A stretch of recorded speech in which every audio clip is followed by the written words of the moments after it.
Hello, everyone. My name is Sherene Razack, and I'm the Penny Canner Endowed Chair in Women's Studies in the Department of Gender Studies at the University of California, Los Angeles. This webinar is entitled Palestine and Transnational Feminist Solidarity, Race, Gender, and Genocide. It is brought to you from the Department of Gender Studies at UCLA. This is a time when feminists are actually being called upon to support a genocide in Gaza in the name of feminism. We're supposed to condemn without evidence mass rapes committed by Hamas, and more important, to ignore what is actually happening on the ground. The 30,000 dead, many of them children, mass starvation in real time. At the same time that the death toll rises before our very eyes, with children's faces, their emaciated faces, as they die on camera. This fills our screen. At this time, there is a vigorous campaign to suspend speech about the genocide, calling such speech anti-Semitic and punishing those who speak out. Indeed, just yesterday, one of our panelists, Professor Nadera Shalhoub-Kevorkian of the Hebrew University, was suspended for speaking out about the genocide. What is a transnational feminist analysis under these conditions? What are our politics? What does feminist solidarity look like? Why is the world seeing the genocide in real time and still not managing to stop it? These are our pressing feminist concerns today. Following our pre-recorded presentations, we will be happy to take questions and have a longer discussion. Also, I'd like to notify you that the longer versions of these presentations will be available on the YouTube channel of Gender Studies UCLA. Let me now introduce the panelists. First up, Professor Sarah Emmood is a Chicana feminist assistant professor of anthropology at the College of the Holy Cross in Worcester, Massachusetts. Second, Professor Nadera Shalhoub-Kevorkian is a Palestinian feminist and the Lawrence Biele Chair in Law at the Faculty of Law and at the Institute of Criminology and the School of Social Work and Public Welfare at the Hebrew University. She is also the Global Chair in Law at Queen Mary University of London. She'll be followed by myself. And following that, Professor Zeynep Korkman, who is an Associate Professor of Gender Studies at UCLA. And finally, Professor Minu Muallam, who is a Professor of Gender and Women's Studies and an affiliated faculty with several departments and centers at the University of California at Berkeley.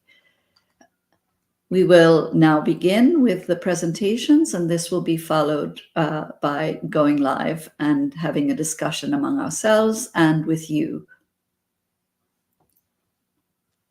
Hello, my name is Sada Ahmoud. I'm Assistant Professor of Anthropology at the College of the Holy Cross, and the piece that I'll be reading today is called Love in a Time of Genocide, a Palestinian Litany for Survival.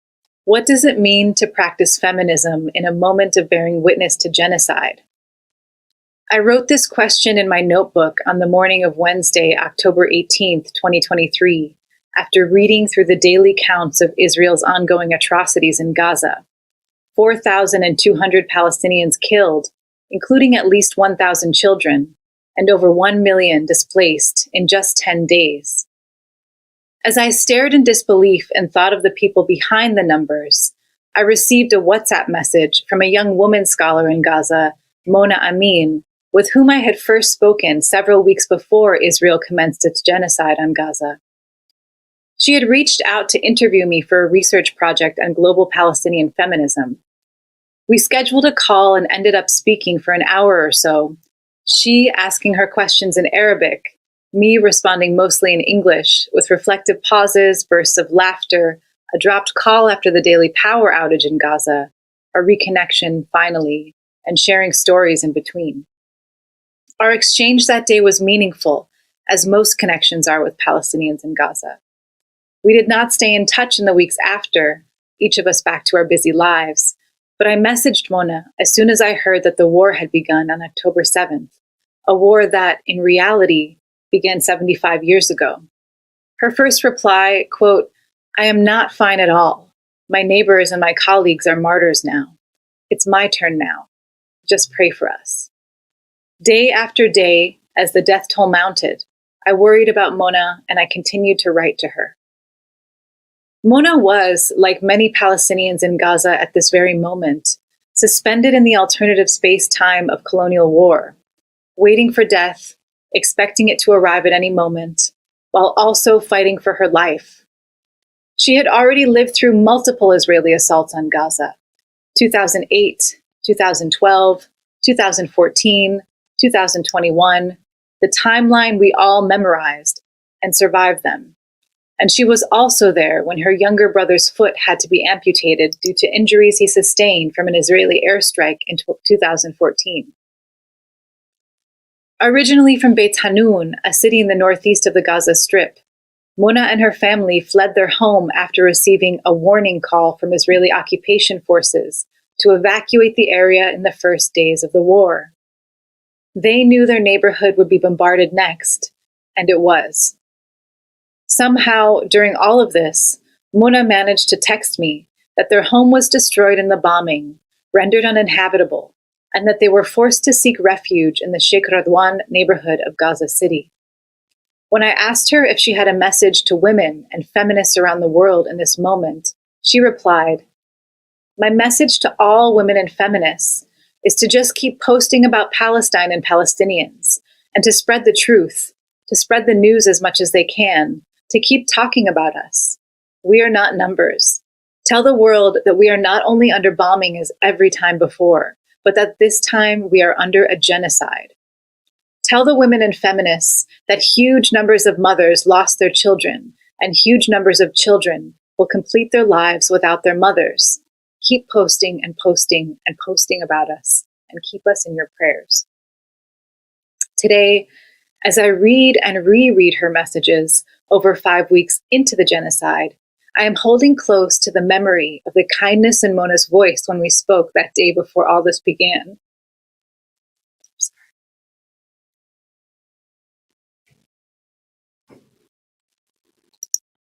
Sorry, this is just so hard to read sometimes.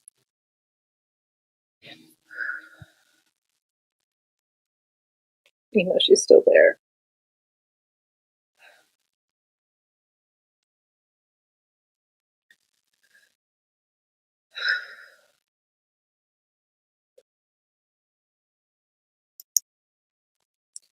I am holding on to Mona's humility too. The humility of a young Palestinian woman living in the world's largest open-air prison.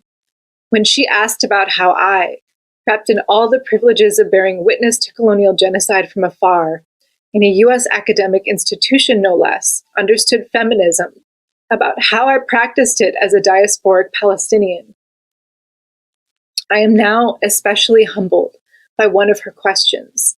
Quote, "Do you believe in the power of raising feminist awareness as a critical consciousness?" End quote. She elaborated, "What are its goals, and how does it differ, in your opinion, from Western feminism?" At this moment, it is Mona and our Palestinian women, our people in Gaza and across colonized Palestine, who are teaching us lessons about what it means to practice feminism. I want to answer Mona's question with the proposition that practicing decolonial love in a time of genocidal war is a practice of critical feminist consciousness. In speaking about feminist consciousness, I am not speaking of that universal, atemporal feminism that casts Palestinian women as defenseless victims who must be saved from the savage brutality of our indigenous men, especially our Muslim men. That dangerous Orientalist trope that has been weaponized to sell imperial war to the masses, justifying the invasion, theft, and destruction of our homelands. Nor is it that brand of colonial feminism that views us as nothing more than human animals, as they referred to us on October 9th while they rained bombs on our people, who birth future terrorists, those 4,506 and counting Palestinian children our colonizers and their backers have massacred in less than 4 weeks, stripping them of their humanity, denying them their childhood and future. In fact, It is these narratives that have stoked fear and contempt in our colonizers this time around, mobilizing them for a genocidal assault against our people, the grotesque scale of which we could not have fathomed. Indeed, while our colonizer bombards our buildings, homes, hospitals, and places of worship on such an immense scale, leaving our dead babies to be pulled from underneath the rubble alongside the bodies of thousands more that remain buried, it dehumanizes the entire Palestinian population of Gaza, rendering them an enemy that must be killed in order to give life to the colony. No, I am speaking of a decolonial Palestinian feminism. To practice feminism in the midst of bearing witness to genocide is to embrace love as a radical consciousness, as a radical decolonial politic of fighting for life. To practice feminism in this moment is to hold each other through the vast darkness of our grief, to walk with each other hand in hand, to bear witness to landscapes of death, and, as Mona urges us, to tell the truth. Indeed, Mona's words invite us to break out of this rassa, this lump in our throats that keeps us from speaking, and to speak loudly and courageously into the wind. Telling the truth means not only refusing to look away from that which feels unbearable to watch, let alone know, that our people are suffering from thirst and hunger under unceasing bombardment with nowhere safe to seek refuge. As Mona wrote, quote, "If we don't get martyred from bombing, we will die from the lack of water and food," end quote. Telling the truth as feminists in this moment requires rejecting colonial narratives.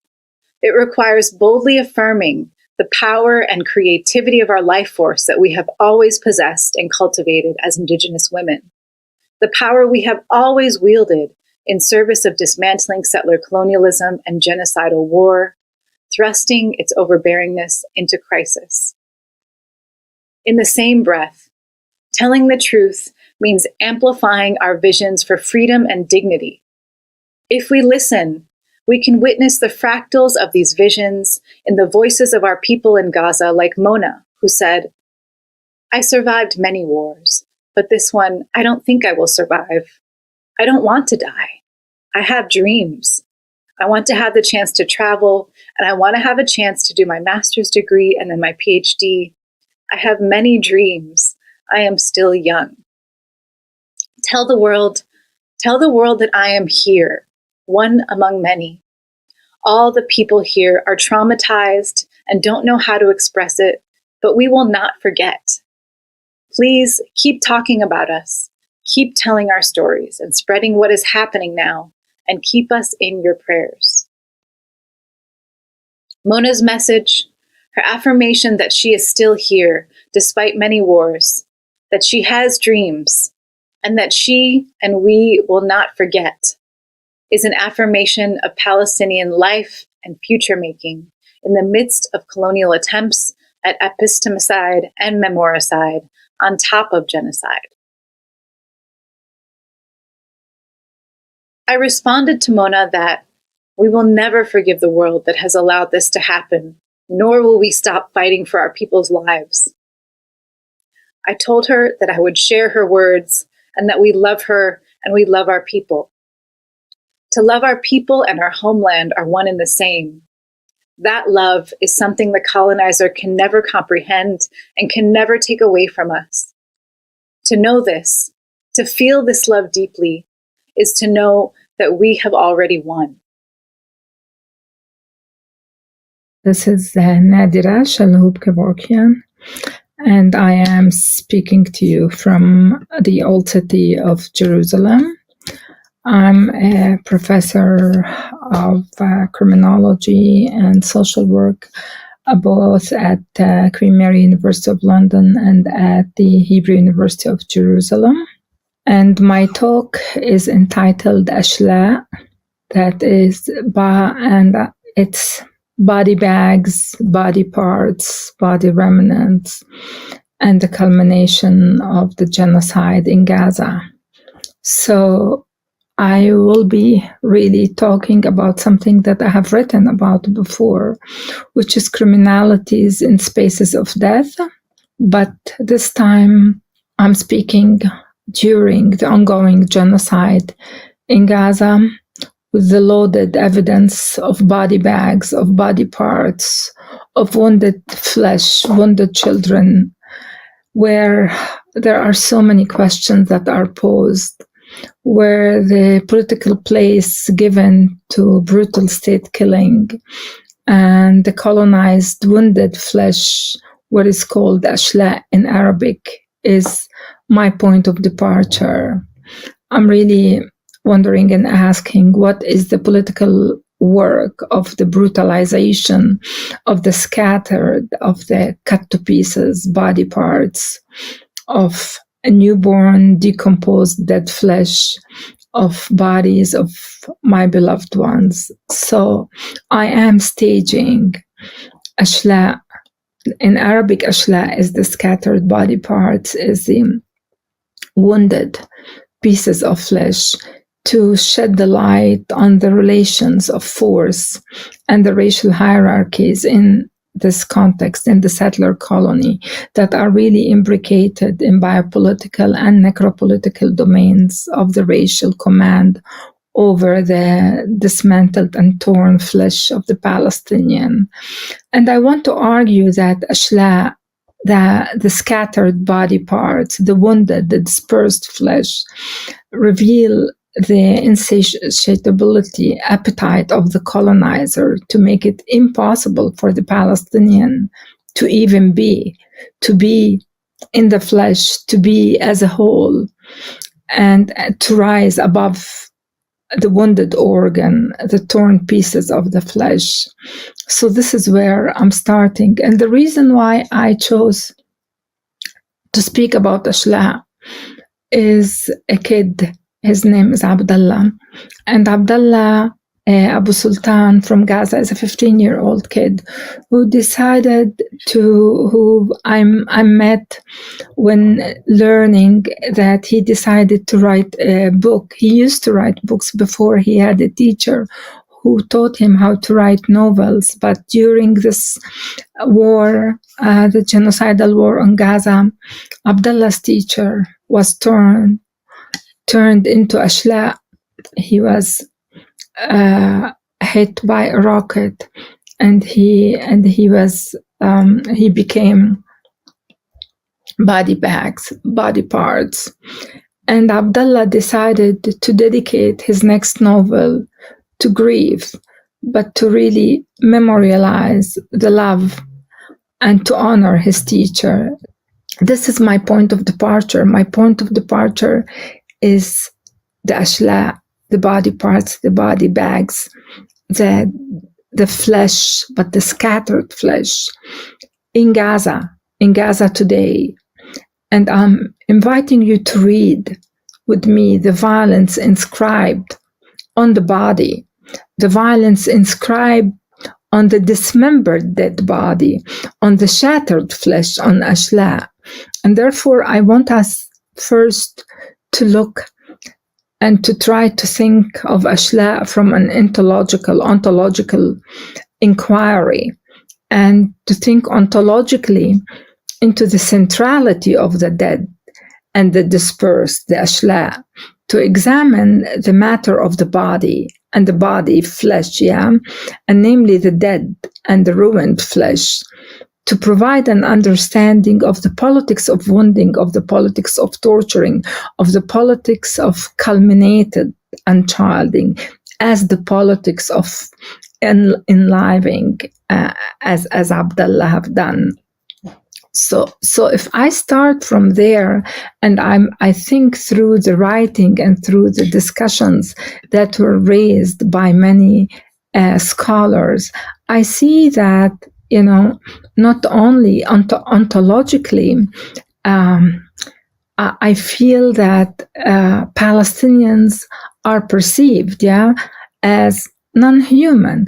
We've seen it in the discussions and statements of politicians, where Palestinians were called human animals, where Netanyahu and his ministers have really opened up the possibilities to dismember, to turn Palestinians into ashla, to turn Gaza to totally flatten Gaza. So the ashla, the dismembered ashla, and that demand is a demand of scattering and of dismembering Palestinians. Now, ontological reading of the wounded and the scattered lifeless flesh is intensified during war times, and we see it today in Gaza. To further secure the idea of race, when the scattered lifeless body and racial being is read via the incomprehensibility of being human. So ashla is something that does not live. So this becomes a primary measure of being human and the principal site for maintaining and extending the Palestinian unwholeness. So the moment you hit a body and you turn it into scattered body parts, there is no life and no humanity there. And the question is how racialized violence are embodied via ashla. Is it a symptom of a bio-ontological and onto-racial reading that develops the power order of racial categorization, activating a carceral culture of dispersal of ashla and uprooting? So I think that by unpacking the genocidal moment today in Gaza, the destruction embedded in the securitization, because the whole attack over the body politics and the actual body and flesh of the Palestinian is done by two theologies, as I have said in my previous work. It's the security theology and it's the sacralized theology, and sacralization, when they claim that God gave them the land and they have the power to do whatever they want. So the settler colonial logic and actions of elimination and the ontological non-humanity of Palestinians was really evident in various public statements by Zionist leaders. We see it in Netanyahu's, for example, statement when he said, well, you must remember Amalek, what Amalek has done to you. And this is from the Holy Bible. Or Knesset Foreign Affairs and Defense Committee member Boaz Bismuth, who is a Likud party, said that, and I quote here, we must not forget that the cruel and monstrous innocent civilians, so he's saying that all Gazans are not innocent civilians from Gaza, had an active role in the pogrom inside Israel, and it's forbidden to show mercy to the cruel.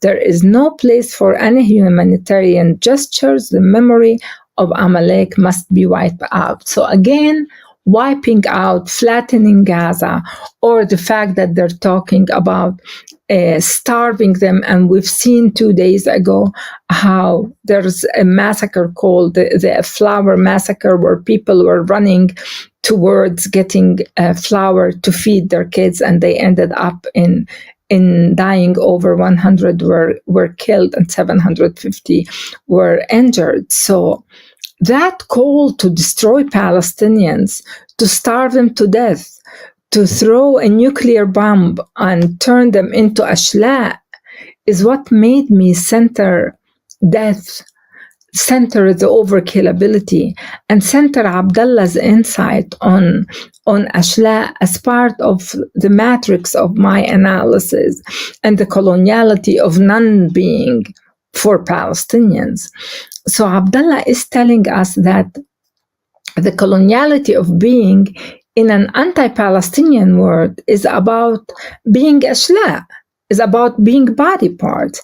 And he writes, he speaks, he's acting against framing Palestinians as lacking any ontological weight, as his eyes, his acts and words are telling us otherwise. So Abdullah's future novel, Ashla, as he explained, reveals the global political necroeconomy pertaining to the colonized person, and that global political economy that is producing the Palestinian as non-being, not even nothingness, not even ashla, never to become a whole, never to become an entity, a nation, a collective.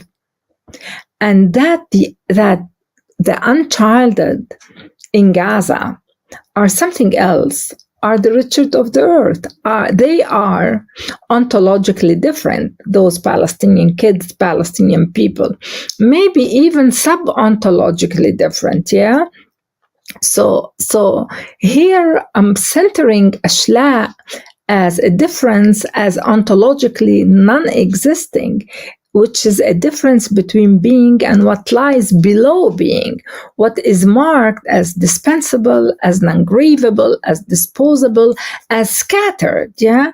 So even if I use Fanon to think about the flesh, or I use Black scholars such as Hortense Spiller, where she talks about the importance of theorizing from the flesh, I go back to looking at the notion of perceiving the scattered body parts, the ashla, as sub-ontological difference, as non-existing. Yeah.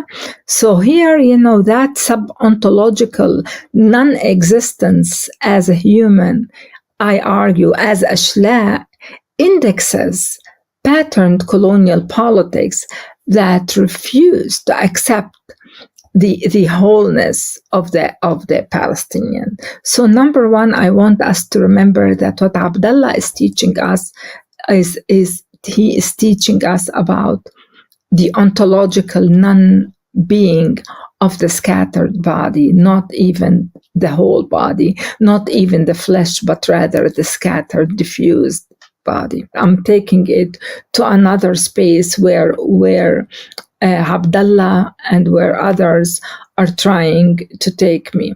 So Samar is 7 years old, and she was captured by her father sitting in her bed talking to her cat, yeah? And she was talking to her cat and explaining to her that I want you to remember.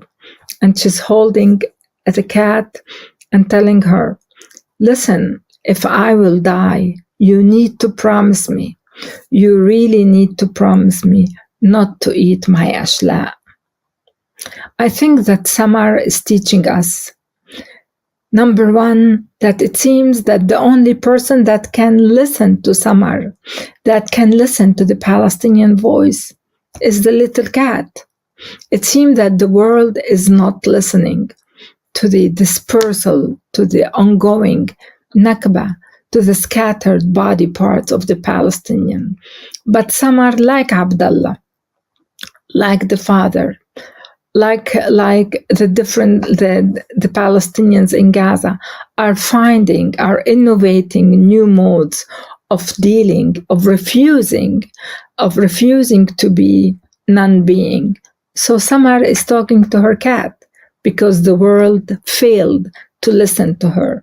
And Abdullah is writing his novel, and he is really gathering and reassembling the ashla of his teacher to tell everybody, I refuse to accept the dismemberment of the Palestinian and the uprooting. And Samar is saying, even if I die, please maintain my wholeness. Please maintain my voice. Please maintain my power. The second point I want to talk about is, as I have said, my analysis builds on the writings of Black feminists, on the writings of anti-colonial reflections that looks at the materialization and dematerialization of the flesh, that matter of racial being as being a primary measure of being human. Like I'm thinking about Jackson's book, or I'm thinking about Hortense Spiller. But what I'm suggesting is that reading the ashla, the Palestinian flesh, scattered, dead, wounded, bloody flesh, goes beyond the conceptual border of modernist representationalism that engineers the racial body. Ontologizing that scattered flesh and its gendered analysis in understanding Abdullah's words, Abdullah's acts, Abdullah's affects, stubbornly reveal his refusal, to accept the colonizer's criminal dispersing of the Palestinian ashla and its message that Palestinians are at the limits of the wholeness of the human. These ontologizing distinctions are inextricable and are being different or different than nature, are central. The affectivity of raciality is also very important here. The materiality of the Palestinian embodied, scattered flesh is where I want us to think and to wonder why. What is the political work of this scattered body? What is it doing to the settler colony? Why is it that to speak against the Palestinian wholeness is important, and how can we think it? Another point of importance to me is looking at ashla and suggesting that ashla not only is my ontological, racial, and ethical feminist point of departure, but it's a space. It's where the battle is. It's in that flesh, in the ashla. And this is my way of understanding the ontoraciality of what goes on today. Because what I read from the amount of killing, from the fact that even graveyards, the attack, over 16 graveyards were smashed. Over 30,000 people were killed. Babies are left in incubators to decompose. Parents cannot find their kids and they're writing the names over the flesh. Maybe they can collect it. These are all spaces of reading, of connecting the colonizer's violence against the flesh, against the Palestinian wholeness, against Palestinian fatherhood, kinship, childhood, family, connectivity to land, to life. It's there to say, and this is what I read from what is happening today, that your fleshy existence does not exist, and hence you cannot be, you cannot exist. Hi, this is Zeynep Korkman, Associate Professor of Gender Studies at UCLA, and the title of my talk today is The Cunning of Pseudo-Progressive Discourses, Anti-Muslim Racism, Anti-Semitism, and Transnational Feminist Solidarity. As we speak today, our world is being shattered by colonialism, racism, and war, most acutely in the case of ongoing genocidal violence in Palestine. And in this context, critiques of anti-Muslim racism and anti-Semitism are getting co-opted by power holders. How should we respond? What do feminists do when anti-racist discourses in all their gender dimensions get weaponized, get fashioned to fit political agendas that are antithetical to liberation, justice, and peace? Today I speak about the politically reactionary uses of critiques of anti-Muslim racism and anti-Semitism in the context of colonial and national projects of rule spanning Turkey, Palestine, Israel, and the US. And I speak from a specific positionality. I speak as a scholar and citizen of Turkey. I speak as a scholar who's located in and who has recently become a citizen of US. And I speak as a social justice-oriented scholar from a Muslim Middle Eastern background, standing in solidarity with Palestine and against anti-Muslim racism and anti-Semitism. And last but not the least, I speak as a feminist. And I emphasize how those reactionary forces that seek to censor and criminalize progressive critiques by falsely accusing them of being anti-Muslim or anti-Semitic are often the very same ones that seek to censor and criminalize feminist and LGBTIQ voices. This doesn't only reveal the hypocrisy of their pseudo-progressive wielding of anti-racist discourses, it also reminds us that racialized state violence and heteropatriarchal violence are co-constitutive. They depend upon each other. and retrieving our anti-racist discourses from reactionary mobilization is crucial to transnational feminist scholars and activists. Today, I am talking as the genocidal violence in Palestine intensifies with full US support. And I'm talking as the Turkish president holds pro-Palestinian rallies, welcomes pro-Palestinian persecuted academics in Turkish universities, and strategically aligns himself with a globally oppressed Muslimness and against anti-Muslim racism, garnering the appreciation of international progressive audiences. These important but instrumental gestures happen, however, precisely while the president mobilizes Turkish state forces for colonialist violence against racialized groups such as Kurds. Indeed, the president's pro-Palestinian posturing has served to divert attention from Turkey's strategy of military violence in Kurdish areas in Turkey, Iraq, and Syria, or from his support for the genocidal violence in Razack. Moreover, the government's pseudo-anti-colonialist rhetoric on behalf of Palestine unabashedly draws upon neo-imperialist, and in this case neo-Ottomanist, visions of the Turkish hegemony in the region. Turkish government's gesturing as against anti-Muslim racism further embeds a framework for terrorizing dissident citizens and academics of Turkey as anti-Muslim betrayers of the nation.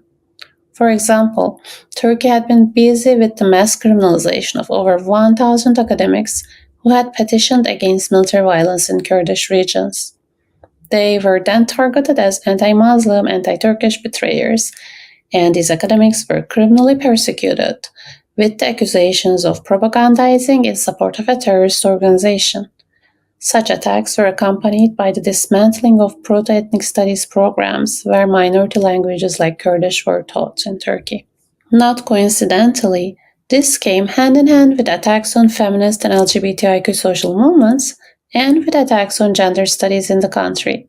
The government has been busy discursively pushing feminist and queer activists outside of the nation by deeming them betrayers of religion and nation, and by criminalizing them, sometimes literally as terrorists. And this was accompanied by the defunding and deinstitutionalization of the nascent field of gender studies. The Turkish state's weaponization of anti-Muslim racism and its feminist repercussions mirrors the American state's use of anti-Semitism, a project that uses anti-Semitism to justify supporting Israeli state violence. In declaring critiques of Israel all anti-Semitism, the US moves to silence academic and social movement critiques.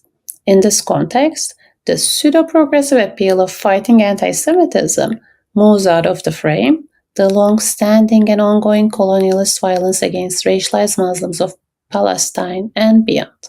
And this is a violence in which the US and Israel have long been allies, of course.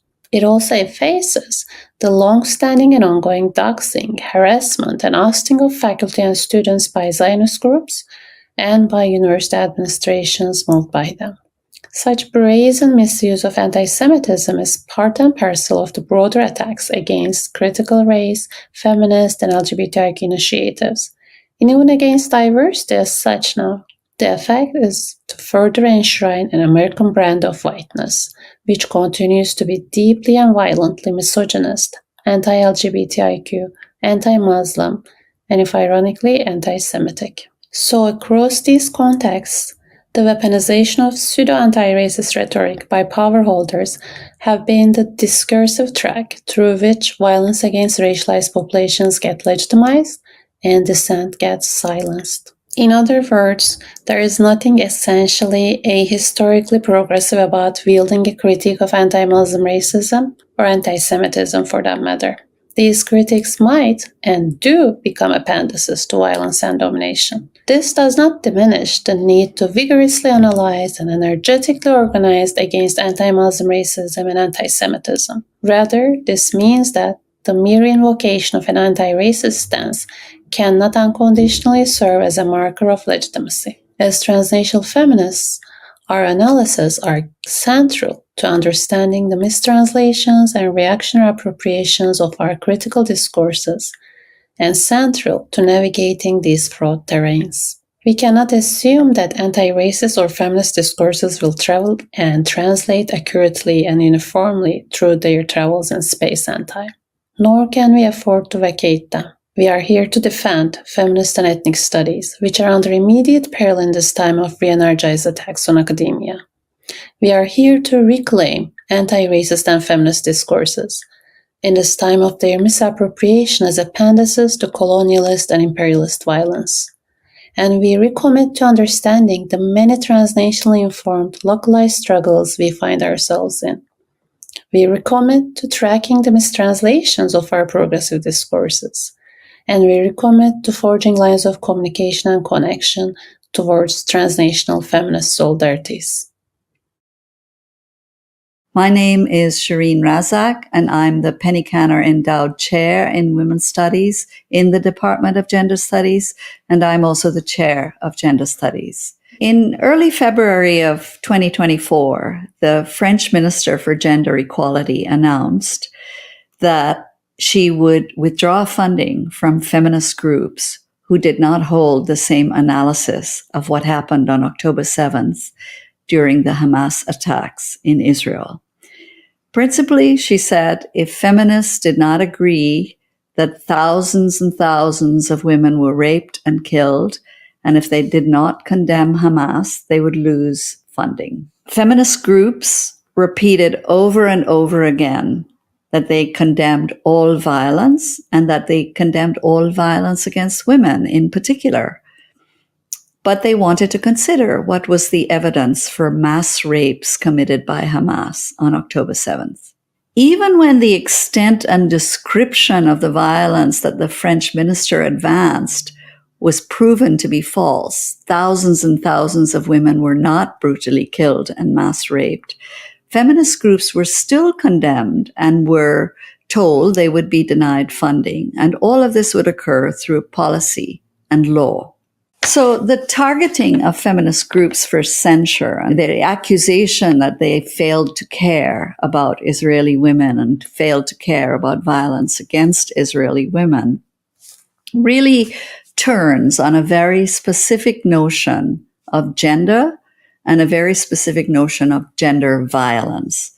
Consequently, it also turns on a very specific notion of feminist politics. So simply put, the sexual violation of Israeli women, about which feminists are presumed to care the most, counts more than any other violence, such as violence done to Palestinian women or to Palestinian people. A very obvious immediate distinction here is that there is a racial line operating through this idea of gender violence. On one side of the equation, you have one group of women, Israelis, who are always understood to be Jewish and white or of European origin. That is how they are understood popularly, in contradistinction to Palestinian women, who are always understood to be not white and Muslim. And this is regardless of what the actual reality is. And so this racial line operates between the two groups, that you have one group that's white and liberal and modern and committed to gender equality, and you have another group belonging to non-white people who are pre-modern, who are not advanced enough, and who are not committed to gender equality. So this racial line is pretty obvious. The analytical foundation that supports this racial hierarchy is the idea that feminists should care the most about sexual violence, leaving other forms of violence for other people to think about. So when feminists are scripted as social actors who should care only about sexual violence, we're actually consigned to a field where the women we care about, women who are sexually violated, are stripped of any other part of their history.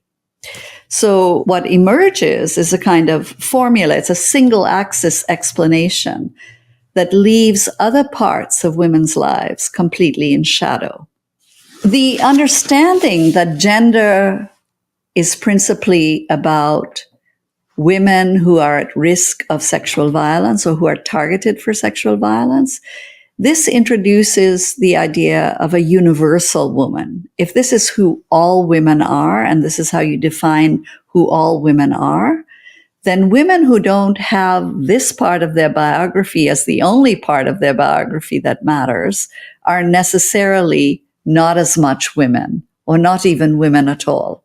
The end result is that some women disappear as women, leaving in place a type of woman who is the only legitimate subject of feminism. The end result is that only some women can inhabit that space we call gender legitimately, and everyone else is booted out of it. You know, this is very similar to an argument that we get in Black studies and famously by Hortense Spillers, who argued that Black women are ungendered. That is to say, their own sexual violation, their reproductive lives, mark them not as women, but as property. So they are booted out, they are ungendered. Evictions from gender occurs very differently for each group of women. Black women are booted out because they are not women, they're property. But Palestinian women are booted out because they don't come into the screen as women. They come into the screen as Hamas. Race in this scenario gives content to the story of sexual violation as the single axis of oppression in women's lives. One important aspect of this is that Israeli women's sexual violation enters our visual field, and we're able to see it through race. That is, we're able to see it through understanding that what Israeli women have suffered is the barbarism of Palestinian men, of Hamas.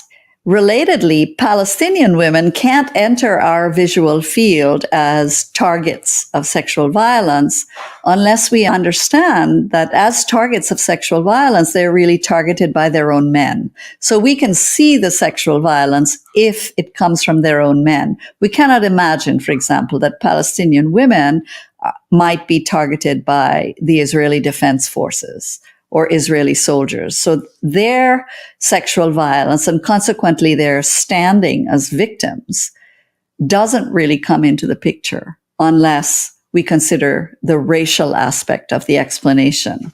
So what I most like to say, it echoes a phrase from the historian George Massey, that race hitches a ride on gender. And this results in the expulsion of Palestinian women from the category women, and most importantly, from the category of law. So one way to understand the landmines that feminists have to navigate as they cross this political field is to understand how race and gender are co-constituted here. And what I mean by co-constitution is, how does race make gender? How does gender make race? How does one category actually get its content from another? Sometimes this sounds like an impossibly kind of abstract relation, and I really want to consider how these two things, race and gender, are operating in this understanding of what feminists should care about and which kind of violence matters the most. The first and the most important, maybe the most obvious thing to say about the call for feminists to acknowledge Israeli suffering and deny Palestinian suffering is that as racial discourse, this mode of communication actually proceeds by what many scholars call tabloid realism. And this is very simple. Communications really proceed by way of the kinds of headlines that you would see in a publication like the National Enquirer. That is to say, the discursive field is littered with beheaded babies, mass rapes. The visual field is populated with blood on the pants of Israeli women who were killed. You have images of women with their legs splayed and their underwear showing. These images generate what I would like to say is racial affect. That is to say, they provoke and they consolidate emotions that travel from body to body until it forms a kind of sediment or a layer in which there's a strong jolt, an affective charge in the collective unconscious that reasserts the idea of the racially superior subject as opposed to the inferior culture. As I've shown in my book, Nothing Has to Make Sense, Upholding White Supremacy Through Anti-Muslim Racism, these kinds of powerful emotions and the affect or the layer that they form, you see them traveling through law. So, for example, if you want to ban any mention of Islam in the curriculum, or if you want to ban Muslim clothing, or if you want to approve the torture and surveillance of Muslims, or if you want to legally authorize bombings, you actually need this powerful racial affect, because with it, all those things that you want to do begin to seem reasonable. And it's important that I say here that they begin to seem reasonable and not logical. So you can have the conviction that Muslim men or all Muslims carry a gene for violence. That is not actually logical or supported, but it begins to seem reasonable when these images of barbaric Muslim men flash across your mind. So Nothing Has to Make Sense, as the title of the book is really about, you don't need the logic. You just need the strong emotions and the racial affect, and that will provide the sense. For example, this is the Lemkin Institute for Genocide Prevention, and they issued a report on the extent of sexualized violence that we see on October 7th. And the report, as I've said, it really strives for objectivity. It doesn't shy away from what feminists like Elia call the weaponizing of rape. In fact, it struggles quite valiantly with two things. One is the overwhelming evidence that there is no evidence of mass rape. And simultaneously, it struggles with the astonishing lies and propaganda by the Israeli state and its supporters. So given these two things, the Lemkin report nevertheless concludes, given the evidence of sexualized violence on October 7th, the Lemkin Institute believes that sexualized violence took place and was widespread. So it reaches that conclusion in spite of its earlier premises that there is no evidence and there was massive propaganda. Ironically, of course, the Israeli demonstrations that you've seen with women carrying placards saying, "We believe women," you cannot possibly imagine an equivalent placard, "We believe Palestinians," when they tell us 30,000 people have been killed. Palestinians and Palestinian women cannot emerge in the visual field. So now feminist groups who want to ask some questions about this are accused of being anti-Semitic. And we cannot, as feminists, easily refute this charge by stating the opposite of what is a fundamental feminist tenet, which is that women are targeted, sexually targeted, during militarization and war. We know this. So the Lemkin Institute does actually bring in the factor of Israeli propaganda, but that doesn't interrupt or interfere with the final conclusion. What is left out of the frame? We should acknowledge that we are between a rock and a hard place in the imaginary of a universal woman, because we do know for certain that women are violated in war, and we do believe women. But what is left out of the frame? Dispossession, bombs, the cutting off of food and water and fuel, of course, the histories of the cutting off of food, water, and fuel, the extensive history of Gaza as an outdoor prison, all of this is out of the frame. And it's out of the frame because these things do not happen to women per se. And because they do not happen to women per se, they cannot be a feminist issue. So when the Palestine Feminist Collective insists that Palestine is a feminist issue and brings up these matters, it doesn't easily win the argument, because of the racial affect that is in place. Race, the race of Palestinian women, drowns out any narrative of sexual violation. And instead, the genocidal violence that is directed at the people of Gaza is easily translated into a legitimate violence that we must do to root out Hamas, as the Israeli military keeps saying.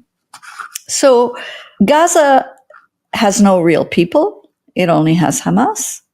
It has no real women either, because we don't see any evidence of their sexual violation. And that is all that we understand to be connected to gender and to a woman. Gender is how you make the case for civilizational superiority and to the entitlement to the land that comes with it. Race is never just race. It's always gender, sexuality, and class operating through each other. The systems come into operation through each other, and they give content to each other. This is an effect that we often try to squeeze into the concept of intersectionality. When we use this concept too often, we understand it as a kind of diversity. One system is piling up on another, so you have gender and race piles up on it, and sexuality piles up on it, and class piles up on it. And that kind of mathematical piling up sometimes blocks our understanding of how one system becomes the other system. Solidarity really requires that we navigate this very complex geopolitical field attentive to the co-constitution of systems of oppression, rather than understand how the systems are discrete and merely complicate each other. Methodologically, a place to start is to think about how one system is the language of another system. How that is that a specific notion of gender gives content to racial hierarchies, and how racial hierarchies require a gendered cast of characters. It requires brutal, misogynist, racialized men. It requires invisible, racialized women. We don't think about them too much. And it requires white women who suffer, and who suffer more than any other women. Hi, my name is Minu Muallim. I am a professor of gender and women's studies at UC Berkeley. And the title of my talk is Liberation Through Occupation, Interrogating the Selective Plot of Feminist Solidarity. Women's History Month has fallen precisely 5 months into a US-funded Israeli genocide of Palestinians in Gaza. A reference to imperialist feminism that is complicit with the genocide, supporting the racist logic of dividing the world between those on the side of light, democracy, and civilization, versus those who are on the side of darkness and barbarism, especially Muslims who are repressing women and penetrating the civilized world to destroy it, is once again at the center of justification of war, settler occupation, and mass killing of Palestinians. As a feminist scholar who has been critical of the simple binary of men versus women, to tell a feminist story that all women are victimized regardless of their biopolitical and geopolitical differences, and are sisters in victimization regardless of 4 decades of anti-racist, intersectional, and transnational feminist studies, I feel the urgent need to question such notions of solidarity between the victims and the victimizers in the racist imperialist narratives, crucial to understand not only how particular reference to feminism and women's rights have become complicit with the genocide, but also its collaborator, justifying the mass murder of more than 12,000 children, masses of women and men, old and young, including 50,000 of pregnant women, hundreds of birthing women having C-sections with no anesthesia, the public torture and humiliation of Palestinian men, and the bombardment of schools, hospitals, mosques, churches, including the killing of numerous journalists, and the intentional starvation of Gaza, leaving thousands of people disabled or impossible to live with disability under constant bombardment. In this short presentation, I do not wish to talk about women's movements in Iran or Iranian feminists who have been supporting Palestinian women condemning genocide in Gaza. I'm also not talking about the Islamic Republic of Iran and its patriarchal rules and regulation or its repressive policies. What I want to talk about in these few minutes is the global staging of the dual moral framework on some Iranian women's rights activists who claim to be the voice of Iranian women and in solidarity with women in Iran while supporting the Israeli state genocide in Gaza. On November 12, 2023, almost a month after the Israeli genocide of masses of women, children, and men, in Paris, Los Angeles, and Brussels, some segments of the Iranian diaspora raised the flag of the ancien regime in Iran, the Pahlavi dictatorship, along with the Israeli flag, while chanting solidarity and Israel's national anthem. Later on December 21st, 2023, at the peak of the continuous brutal bombardment of the Gazan people by the Israeli army, a mural was erected as part of 18 murals by an Iranian American called Human Khalili in Jerusalem, depicting two female figures, an Israeli woman soldier of Iranian descent who was killed on October 7, and Mahsa Amini, who died under the custody of the Iranian moral police in September 2022. The staging of Iranian Mahsa Amini and Israeli soldier Shirel Hayempur, standing side by side, wrapped by the call to action by the Israeli apartheid regime as Esthers of the World Rise, reveals the long-time alliance of some of the Iranian oppositional groups, including monarchists, the terrorist organization of MEK, and many so-called women's rights activists in diaspora. I find it urgent to interrogate the politics of such colonial feminism that defends the sanctity of the lives of some women at the expense of the destruction of others through necropower, in Achille Mbembe's terms, or politics as the work of death, as the right to kill some while investing in the life of others in a global stage, or what Sherene Razack calls gender disposability.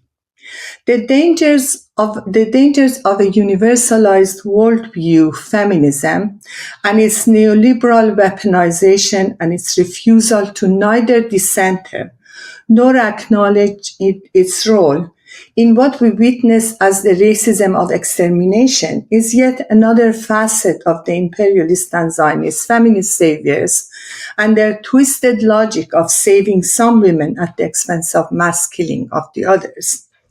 These two logics have been closely working with each other to justify war and military occupation in the Middle East, especially in the last few decades. The juxtaposition of these two events as a site of solidarity between Israeli Zionist women and Iranian women at the time of genocide reveals openly and blatantly the dual moral framework of settler colonialism and imperialist feminism and their continuous effort to justify women's liberation through colonial occupation.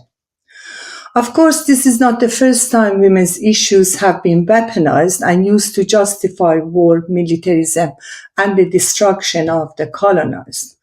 Women's question has been part and parcel of colonial modernity. More recently, a reference to the homogeneous category of women and the binary opposition of the world between the civilized and the barbaric has justified the last few decades of war and occupation in the Middle East, from Iraq to Afghanistan and Palestine. Yet a shameless reference to feminist solidarity and its global staging within a dualist moral framework has never reached such visually disturbing, exposing blatant racism of extermination vis-à-vis Palestinians.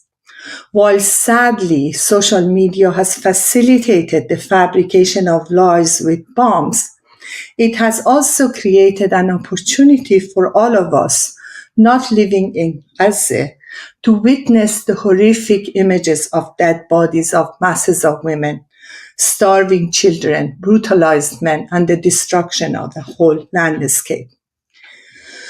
I want to focus in the next few minutes on some of the Iranian women's rights activists' complicity, if not alliance and collaboration, with the colonial project of liberation through occupation, and their vocal or silent complicity with the Israeli genocide and the Euro-American supporters. Of course, this phenomenon is not limited to some Iranian women's rights activists, but a whole contingency of Euro-American feminists who have been silent in the last 5 months of this brutal genocide, if not spoken directly or indirectly in support of the US imperialism and the Israeli apartheid state. Let me focus on 3 groups of Iranians that have either stood with the genocide or become complicit in their silence. The first group of the Iranian diasporic who have been standing with the Israeli genocide are the Iranian monarchists. Let's not forget that from the beginning of the Iranian Revolution of 1979, those groups have collaborated with the US and Israel to overthrow the Islamic Republic, pushed for harsh sanctions against Iran, and consistently advocated the military occupation of Iran from the failed coup d'etat of Noje to the Iraqi occupation of Iran, to terrorism of MEK organization, to the state terrorism of Israelis in Iran, Israeli state in Iran.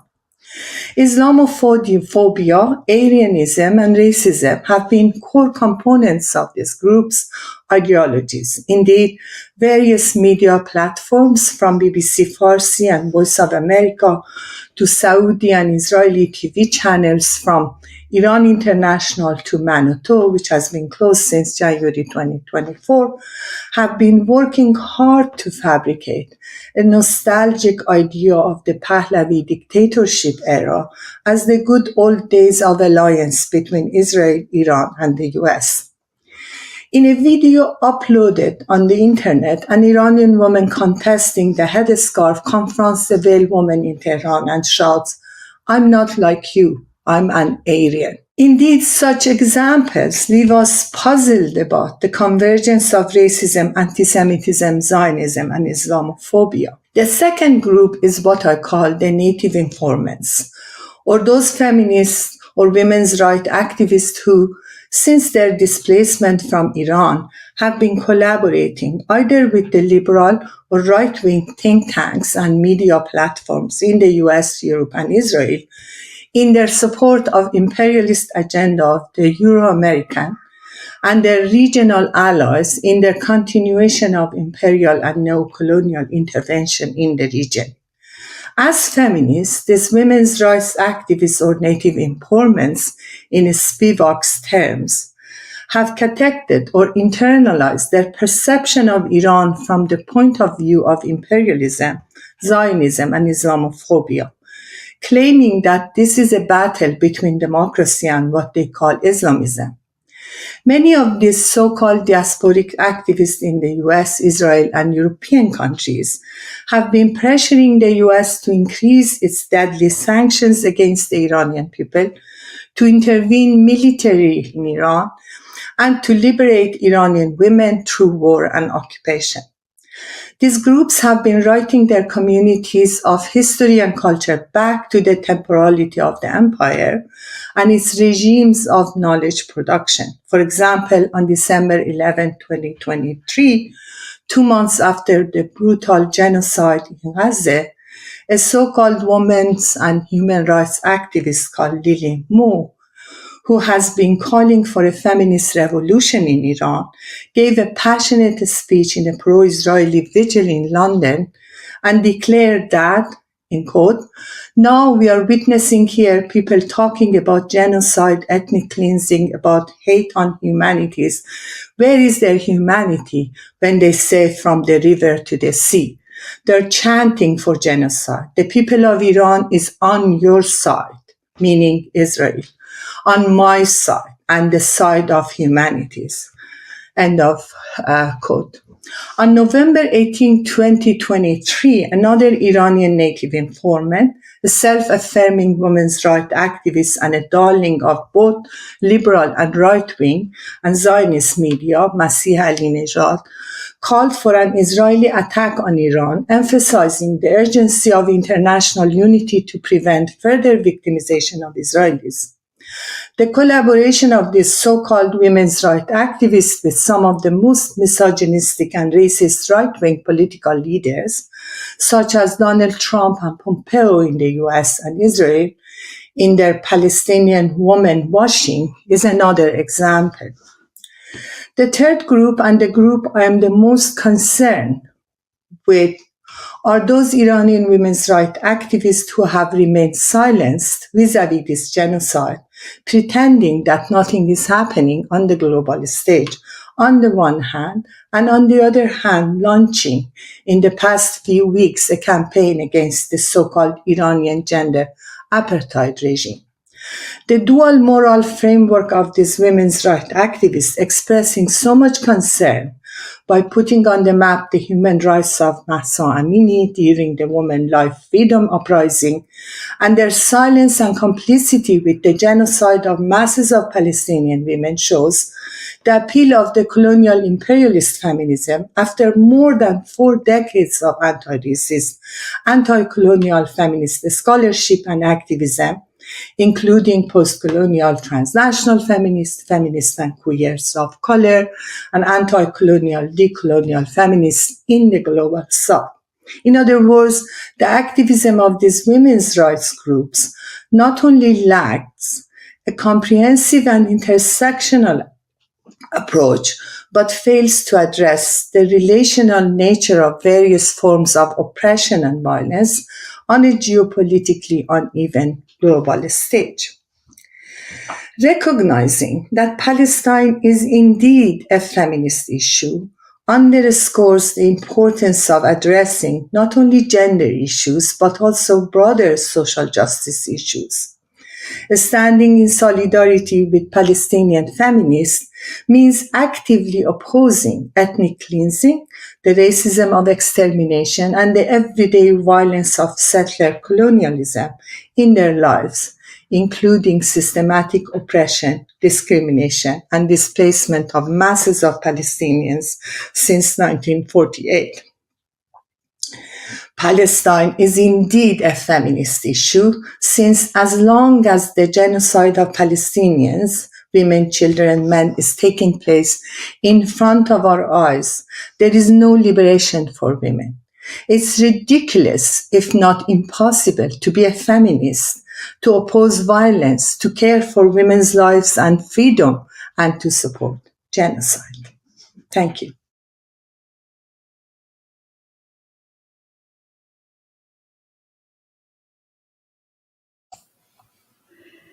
Thank you, everyone, for staying with us through these amazing presentations. We have gone from Sarah Imud's injunction to hold each other and tell the truth, to Nadera reminding us what is going on ontologically in Ashla, also reminding us of Sama, reminding us of her instructing her cat to keep her whole. And then we got to Zainab Korkman, myself, and Minu Muallam, as we all tried to track how apparently progressive discourses, anti-racism, anti-Semitism, how feminism itself has gotten co-opted. We have to reclaim feminism is the message that the three of us pushed forward. We have to make sure that you cannot be in this apparently ridiculous position of supporting a genocide and calling yourself a feminist. So let's spend the remaining few minutes of this webinar. We will attend to your questions as they come in, but also I would like to invite everyone on the panel, if they have comments for each other, thoughts, or if they have critical updates on what is going on, since we recorded these a few days ago, and every minute brings new destruction. So let me open it up to you on the panel, and shortly to others in the chat.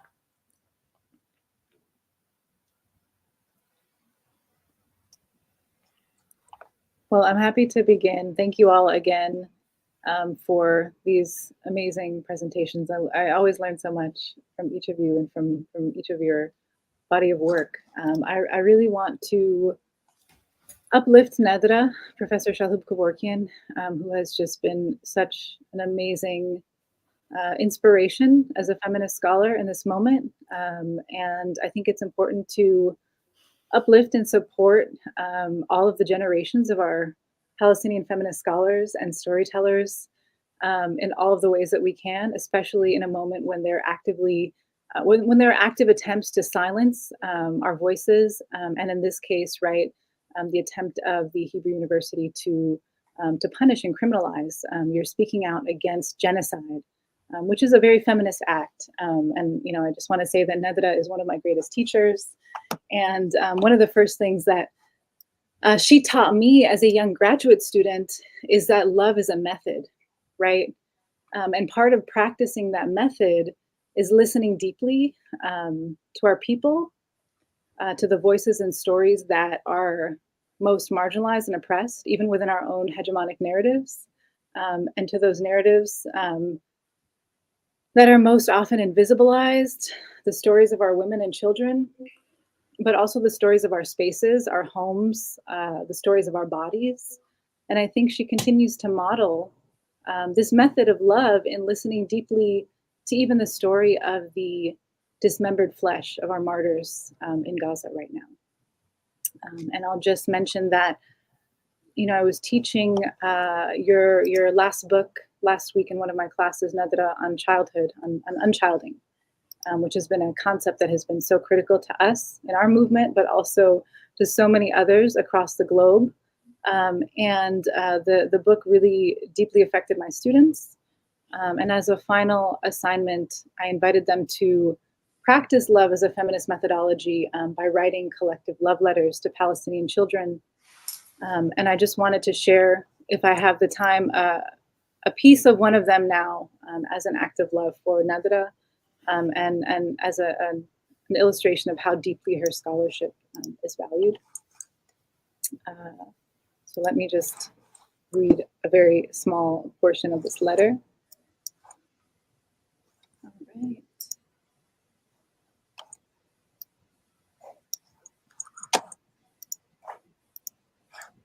Okay, apologies. Of course, now I can't find the letter.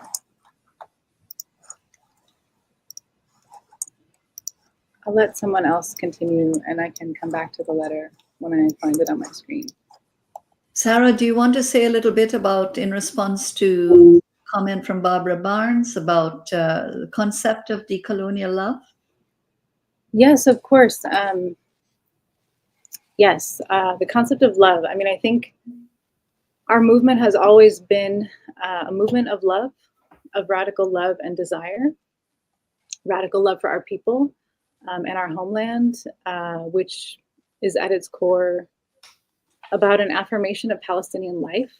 And I think our ancestors and our feminist movement builders have taught us about this tradition of love as a method for our liberation for generations, in the way that they have cared for and nurtured Palestinian life in all of the ways that they do, and all the ways that we continue to see, our women and other folks nurturing life on the ground in Gaza today, whether it's making bread and food out of impossible conditions, whether it's caring for Palestinian life, children, under conditions of mass starvation and unceasing bombardment and so forth. But our people have shown us, for the last 100 years, how they practice the affirmation of Palestinian life as a love practice against the violence of colonialism and occupation. And so a Palestinian feminist praxis of decolonial love invites us both to forcefully reject and interrupt colonial narratives that justify these exterminatory policies of the Israeli state and its broader politics of death that is being waged not only on our people, but also on our land, on our waters, on our entire ecosystems of life as Indigenous people. But it also invites us to claim our role in this tradition, in this practice of affirming alternative futures for the Palestinian people and for all people. I think if we think with Palestine today, not just as an object, but as a paradigm for how we understand the state of the world today, with a reconsolidation of global powers that we're seeing, and with the resistance efforts across the globe, with people coming out in support of liberation and an end to this war, right? That we can see our sort of intertwined projects of right, militarization, genocide, in service of bringing alternative visions to the fore. We need to take on our own role in planting these seeds of new ways of being and relating to each other. And so this is part of the urgent invitation of embracing decolonial love as a method in this moment, that we understand that we are each other's relatives, implicated in each other's survival, that our struggles are intertwined, that Palestinian liberation is about so much more beyond Palestine, that it's about undoing the violent forms of power that are waging war on all of us collectively. And it means drawing on the strength and the courage of each other to collectively confront these predatory powers that seek to destroy our capacity to love and to share in each other's communal ways of being. Nadera, I wonder if you, well, there's a question for you, other ways of thinking about humanness. Yeah. I also want first to react to what Sarah said, and thank you, Habibti.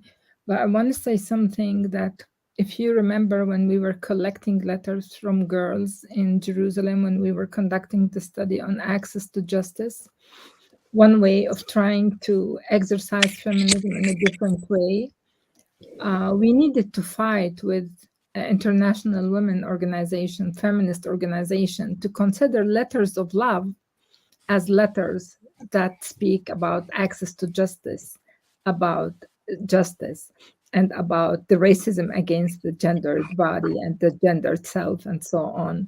And it was a fight doing it. But unfortunately, I reached a place today with the genocide in Gaza, from at that point, when in 2014, 2015, when we were doing the study, where I was trying to honor the letters, the writing, the voice of young girls, to honoring body pieces. And this is where I'm trying to think how today our feminist reading, and unfortunately, Sherene, if I'm thinking your voice with what Mino was saying, it's feminism, yes, except for Palestine.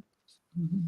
When you come to Palestine, no, it doesn't work. And, you know, my colleague, Stephanie Wahab, and Ferdos, we wrote a piece exactly about this, that it's all of a sudden when you reach Palestine, and what you see in Palestine is from honoring the voices, honoring the talk, honoring the walk, the posting, the innovation, the effective reactions to things, the pieces. People are refusing to leave a leg here and a hand here and a piece of flesh here to make sure that we are honoring our beloved ones. It's to come, and this is why I'm focusing on Ashla, and I know that it's heavy, but I could not go to any other place. I felt that it is digging in that flesh to bring back the oneness, the wholeness, the entity, and to look at the different points that were raised here, whether the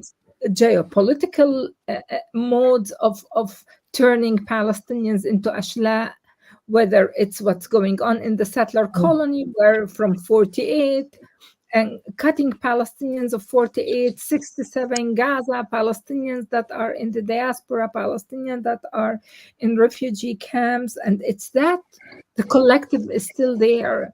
The wholeness is still there, even if it's in the ashla, to the degree that we end up speaking to cats, because the world is not listening. And I think that this embracement, this feminist embracement, this feminist embracement of the pieces, is of the body, of the dignity of the body, of the honor, is where I want us to really think. And yes, Nazan, when you're asking about there is other way of thinking humanness, what you see, what I see in the inability, in the refusal of people that were wonderful in other feminist issues. And no, if you'll ask me, Nadra, I will never agree to anybody sexually abusing or disturbing women, Jewish or Arabs, black or white, immigrants or non-immigrants. Of course, no, not in my name, not even if they're Hamas. No, I will never accept it. But all of a sudden, when it comes to Palestine, exactly as you were saying, Sherene, this refusal to see the humanness. So the message to me is that you Palestinians are ontologically different. You're not even, Denise de Silva talks about at the limits of the human. No, we're even more. We're not only non-being, we're below the non-being. Because when you look at a state agreeing to keep babies to decompose in incubators, how can I read it? But this decomposing of the wholeness of the Palestinian, and what you see, what we hear from my perception is again the collectiveness today in Ramadan, the togetherness, the wholeness, the power of and this is where I see the humanness of the Palestinian compass. And this is what Ashla is bringing. Ashla is saying, and I keep on thinking, what are they telling me? Are they telling us that I'm trying to kill you for years, but you're not dying. You're evil. You're not dying. So we're cutting you into Ashla. And you need to die. Only when you die, and I will respect you. But even this is not working, even in death. So it's this overkillability that is defied and resisted by the power of love, of togetherness, of humanness. Yeah. And, Bisan, one of the amazing Palestinians in Gaza, posted the other day, and I will read what she posted. She said, I want to die whole, a warm body capable of being hugged. That's exactly what I'm trying to say. Very powerfully said. Question for Zainab there. I really appreciate the question. I want to leave the panel. I think that Sarah's and Nadera's really powerful remarks. I can't hear you. Can you hear me now? A little bit. Okay, I wanted to say that even as I appreciate the question very much, I want to leave the panel with Sarah's and Nadera's very powerful remarks, which are still lingering, and I want to uplift those. And thank you for the question. Minu, any parting words? So I think Sarah's suggestion of decolonial love is really interesting, and also a wonderful pedagogic approach to the classroom. But also what Nadera talked about is so it's breaking my heart, really. And this shows actually that the genocide in Gaza is not only what is happening, but also it's putting up a show of extreme cruelty on the global stage. And in my view, this is a turning point for feminist scholars and feminist activists, since the genocide in Gaza is exposing the contradictions of the humanitarian project of liberal feminists and the whole industry of manufacturing consent through reference to women's issues and so-called women's question. I don't know how the coercive and militarized powers of Euro-American imperialism and the Israeli state can't function anymore without access to a flawed discourse of human rights or women's rights, or a focus on the selective human rights of some versus the destruction of others on a global stage. This is also a special moment for feminists, especially those in the global south and in marginalized locations in the north, to really reflect deeply and carefully on how to use this turning point to advocate for social and gender justice. There's no way of going back to the pre-genocide era, in my view. And so the circulation of the discourse of liberation through occupation has lost its appeal, in my view. And the promise of a futurity based on women's freedom and liberation seems to be dubious, as it has been advocated by colonialist and imperialist feminists. But the danger of this situation is that this gap opens a vast space to be filled by misogynists, anti-feminists, and right-wing fascists. So, however, still, I think this situation could potentially help anti-imperialist, anti-colonial feminists to imagine a different futurity, as some of you actually argued. Those are just my comments. Yeah, I too will not respond too much to that question. Israel does continue to push the narratives of mass rapes, and it takes it to the UN, and everyone gets exhausted looking for the evidence and then trying to think of what to do when there's no evidence. So that is really a game that is consistently being played. What I would like to do to end this webinar, I do want to bring all our words together, and as I said, hold each other and tell the truth is what Sarah Ahmoud's Mona tells us to do, and this is what we will do.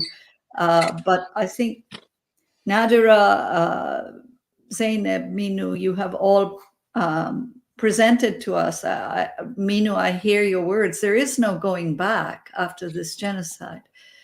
Even the famous Palestine exception in feminism, all of this is gone. All of this, the humanitarian human rights approach, we are all women, women's rights are human rights. We cannot speak like this as feminists anymore. This is it always has been wrong, but now we know that this gets us nowhere except further down the road to genocide, and that as feminists we are under an obligation to acknowledge what is going on, see what is going on, analyze what is going on, and never forget. And I think I want to end with something that Nadera said on a podcast recently with the Makdisi brothers. And she said, there's so much love in Palestine.